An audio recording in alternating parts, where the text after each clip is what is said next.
మీ తాకట్టు బంగారాన్ని విడిపించిన 30 నిమిషాల్లో క్యాష్ ఇవ్వబడును. కొమ్మూరి గోల్డ్. అమరావతికి మరొక అలంకారం రాబోతుంది. ఇంకా క్లియర్గా చెప్పాలంటే విజయవాడ అమరావతి మధ్య మరొక సూపర్ అట్రాక్షన్ అడుగు పెట్టేటువంటి అవకాశాలు కనిపిస్తున్నాయి. ఇటీవల అంటే ఒక రోజు క్రితం ముఖ్యమంత్రి Chandrababu Naidu AP CRDA officials అందరితో కూడా సిఆర్డీఏ అథారిటీ సమావేశం నిర్వహించారు. ఇందులో చాలా అంశాలు చర్చకు వచ్చినాయి.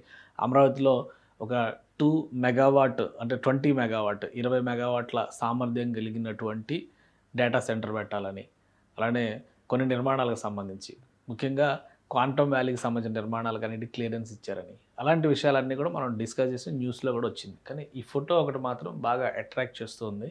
ఇది ఏంటి ఈ ఫోటో? చాలామంది ఏమనుకోవాలంటే అమరావతి ఐకానిక్ బ్రిడ్జికి సంబంధించినటువంటి ప్రపోజల్స్ పైన చర్చించి ఉంటారనుకున్నారు. కానీ అది కాదు. అమరావతిలో మరొక సిగ్నేచర్ రాబోతుంది. విజయవాడ అమరావతిని కనెక్ట్ చేసేటువంటి సిగ్నేచర్ అదే ఇది. దీని గురించి ముఖ్యమంత్రి చంద్రబాబు నాయుడుకి అధికారులు వివరించారు. దీని ప్రపోజల్ని కూడా మూవ్ చేశారు. ఈ ప్రపోజల్ అంటే ఒక ఎక్స్ప్రెషన్ ఆఫ్ ఇంట్రెస్ట్ తరహాలో ఆల్రెడీ ఒక డాక్యుమెంట్ ఫ్లోట్ అయింది. దీనిపైన నిర్మాణ ప్రణాళికను తీసుకురాబోతున్నారు అనమాట. ఇది ఇంకా ఈ డీటెయిల్స్ క్లియర్గా ఇచ్చే ముందర ఈ ప్రపోజల్ ఏంటి, రిక్వెస్ట్ ప్రపోజల్ ఏంటి, అసలు ఆ రిక్వెస్ట్ అనేది ఒకసారి మనం అనలైజ్ చేద్దాం. ఇది అమరావతిని విజయవాడని అనుసంధానించేటువంటి ఒక బృహత్తరమైనటువంటి పథకం అవుతుంది. దీనికి సిగ్నేచర్ ఐకానిక్ బ్రిడ్జ్ అని ఎట్లా అన్నారో అలానే ఇక్కడ సిగ్నేచర్ బ్రిడ్జ్ అని చెప్పని అంటున్నారు అనమాట. సో ఇది request for proposal, engagement of consultancy for preparation of feasibility report and detailed project report for signature bridge across river Krishna, Vijayawada, Andhra Pradesh. So ఇది ఈ 3వ తారీఖున రిలీజ్ అయింది. దీనికి సంబంధించినటువంటి టైం లైన్ కూడా ఒకసారి మనం చూద్దాం. Last date for submission of pre bid queries ఈ ఆగస్టు 10తో ఈ సబ్మిషన్ ఏం క్వరీస్ ఉన్నా కానీ సబ్మిషన్ అనేది పూర్తవుతుంది. ఆగస్టు 11 ప్రీ బిడ్ మీటింగ్ జరుగుతుంది. ఈ నెల 26 last date and time for submission of proposals August 26తో క్లోజ్ అవుతుంది. August 27 time of opening financial proposals అని చెప్పి అన్నారు. సో ఇందులో ఇంట్రెస్ట్ ఉన్నటువంటి కంపెనీలని పార్టిసిపేట్ చేయమని చెప్పి అడుగుతున్నారు. అసలు ఏంటి సిగ్నేచర్ బ్రిడ్జ్ ఏంటి, ఇంకో ఐకానిక్ బ్రిడ్జ్ ఏంటి, మళ్ళీ ఇంకా నెట్వర్క్ని అనుసంధానించేటువంటి క్రమంలో అంటే అమరావతిని విజయవాడని కలిపేటువంటి క్రమంలో కృష్ణానదిలో ఎక్కడెక్కడ ఎలాంటి బ్రిడ్జిల నిర్మాణం జరగాలనేటువంటి చర్చ పైన కూడా చంద్రబాబు నాయుడు గారు ఆసక్తికరమైనటువంటి కామెంట్స్ చేశారు. సో వాటన్నిటికీ ఒక ఆసక్తికరమైనటువంటి జవాబే ఈ ప్రపోజల్.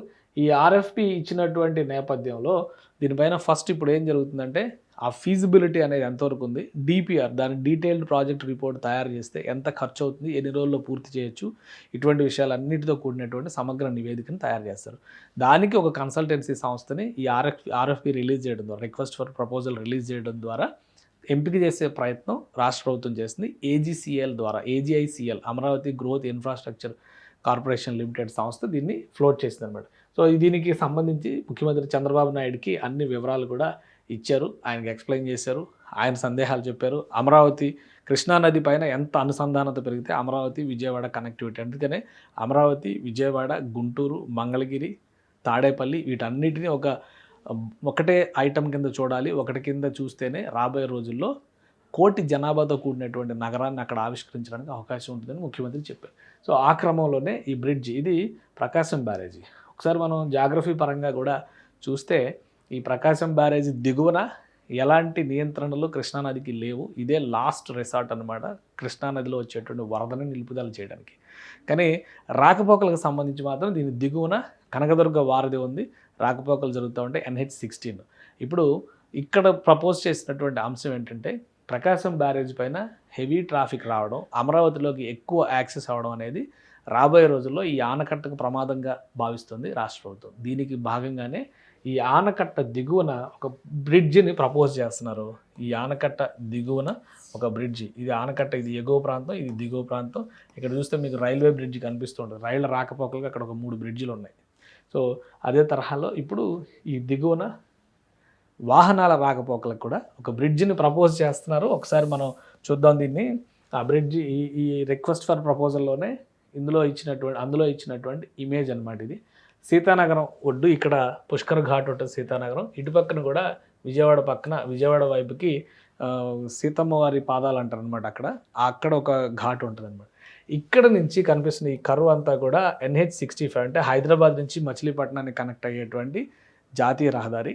ఈ రహదారిపైనే కనకదుర్గ వారధి నిర్మాణం జరిగింది. ఈ వారధి నిర్మాణం, ఈ వారధి ఇక్కడ ల్యాండ్ అవుతుంది రాజీవ్ గాంధీ పార్క్కి ముందర.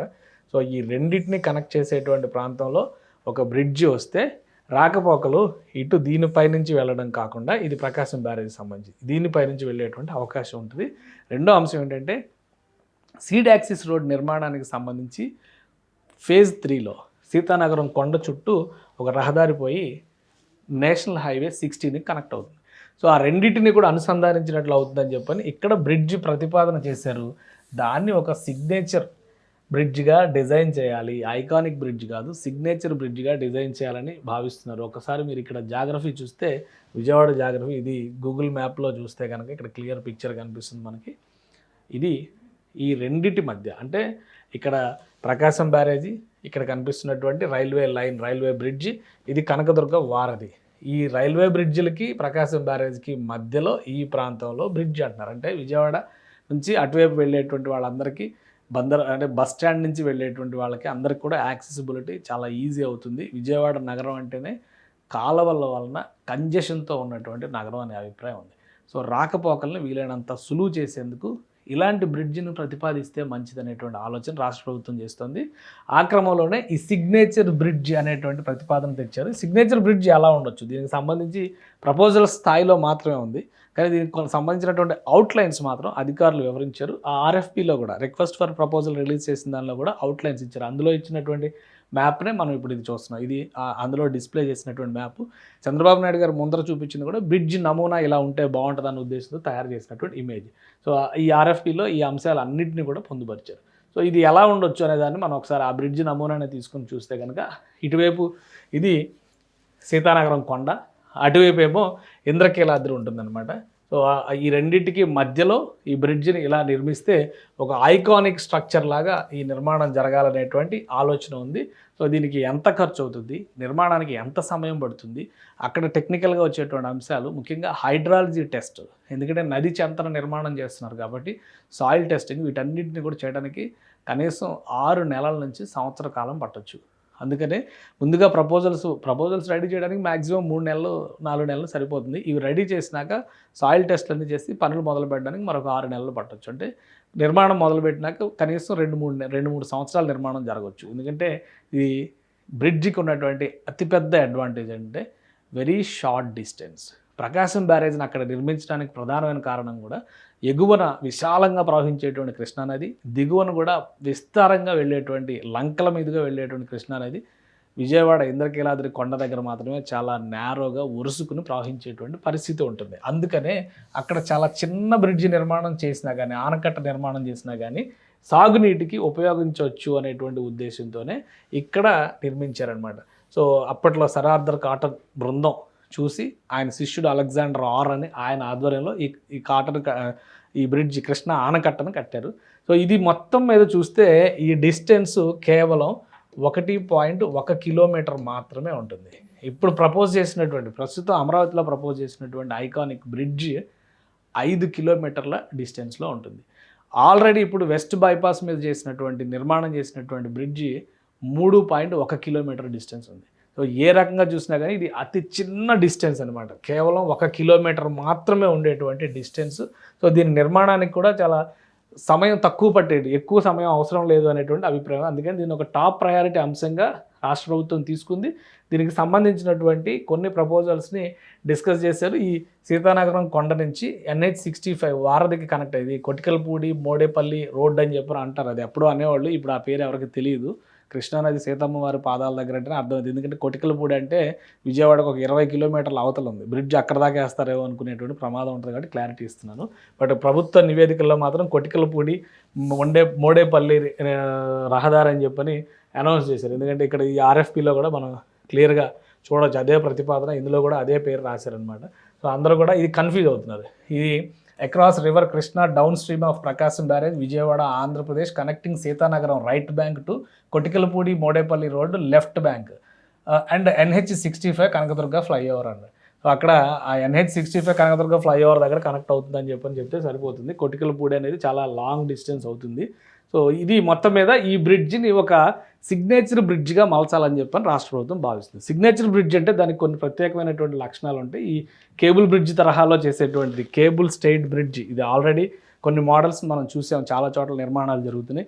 అలా ఎక్స్ట్రా డోస్డ్ బ్రిడ్జ్ అంటే ఇట్లా 2 రకాల ఇవిగా వచ్చేటువంటిది కూడా ఎక్స్ట్రా డోస్డ్ బ్రిడ్జ్ అని చెప్పి అంటారు. ఇది కాకుండా ఆర్చ్ బ్రిడ్జ్ అంటే ఇక్కడ చూశారు కదా, అటు ఇటు ఇట్లా కరువుల్లాగా అర్ధచంద్రాకారాల్లాగా వేసి బ్రిడ్జ్ల నిర్మాణం చేస్తారు. సో ఇలా ఒక 3-4 మోడల్స్ని పరిశీలించాల్సిందిగా ముఖ్యమంత్రి సూచన చేశారు. వీటిని పరిశీలిస్తారు. అలానే ఇప్పుడు గ్లోబల్ టెండర్స్ లాగా ఒక రిలీజ్ చేశారు కాబట్టి RFP request for proposal release చేశారు కాబట్టి అందులో వచ్చేటువంటి ప్రతిపాదనలు, ఎక్స్పెన్సెస్, అలానే హైడ్రాలజీ టెస్ట్, చుట్టుపక్కల నీటి అంటే భూమి లోపల ఉన్నటువంటి నీటి తేమ పరిస్థితులపైన, స్థితిగతులపైన చేసేటువంటి అధ్యయనం, ఇవన్నీ కంప్లీట్ చేయడానికి కనీసం 6 నెలల సమయం పడుతుంది. కాబట్టి RFP రెడీ చేయడానికి ప్యారల్గా ఈ టెస్టులు చేయడానికి ఎంత సమయం పడుతుంది, పనులు ఎంతలోగా ప్రారంభించవచ్చు. కేవలం 1.1 కిలోమీటర్ మాత్రమే డిస్టెన్స్, లెంత్ 1.1 కిలోమీటరు కృష్ణానది పైన వేసేటువంటి నిర్మాణం కాబట్టి ఇది ఒక వరల్డ్ క్లాస్ ఐకానిక్ బ్రిడ్జ్గా చేస్తే కనుక అటుపక్కన భవానీ ఘాట్, దుర్గా ఘాట్ ఇవన్నీ ఉన్నాయి. కొంచెం అవతలకి వెళ్తే పున్నమి ఘాట్ కూడా వస్తుంది, ఇటు సీతానగరం ఘాట్ వస్తుంది, ఇటువైపుగానే సీతమ్మ వారి పాదాలు, అక్కడ ఒక రాజీవ్ గాంధీ పార్క్ ఉంది. ఇవన్నీ కూడా టూరిజం స్పేసెస్గా డెవలప్ చేయడానికి అవకాశం ఉన్నటువంటి ప్రాంతాలు. అలానే ఆల్రెడీ కృష్ణా లెఫ్ట్ బ్యాంక్లో రిటైనింగ్ వాల్ నిర్మాణం జరిగింది, ఇప్పుడు రైట్ బ్యాంక్లో నిర్మాణం జరుగుతుంది. సో ఈ రెండు కూడా అయితే కనుక చుట్టుపక్కల పర్యాటక పరంగా, గ్రీనరీ పరంగా పచ్చదనాన్ని పెంచడం ద్వారా ఆహ్లాదకరమైనటువంటి వాతావరణాన్ని సృష్టించడానికి ఒక అవకాశం ఉంటుంది. కేవలం ట్రాఫిక్ వెళ్ళేటువంటి మార్గంగానే కాకుండా ఒక రిక్రియేషనల్ జోన్గా దీన్ని డిజైన్ చేయడానికి స్కోప్ ఉందనేటువంటి మాటని ముఖ్యమంత్రి అధికారులతో చర్చించారు. సో త్వరలో దీనిపైన ఒక నిర్ణయం జరుగుతుంది. RFP పైన ప్రాసెస్ కంప్లీట్ అవ్వడానికి ఈ నెలాఖరు వరకు మనం వెయిట్ చేయాలి. సరైనటువంటి కన్సల్టెన్సీ సంస్థను ఎంపిక చేస్తే కనుక 3 నెలల్లో ఈ నివేదిక ఇచ్చేటువంటి అవకాశం ఉంటుంది. ఒక 6 నెలల్లో దీనికి సంబంధించినటువంటి ప్రపోజల్స్ అన్నీ కూడా ఒక రూపురేఖలు దాల్చేటువంటి అవకాశం ఉంటుంది. కృష్ణానది పైన కేవలం 1 కిలోమీటర్ డిస్టెన్స్లో ఒక కొత్త సిగ్నేచర్ బ్రిడ్జ్ రాబోతుంది.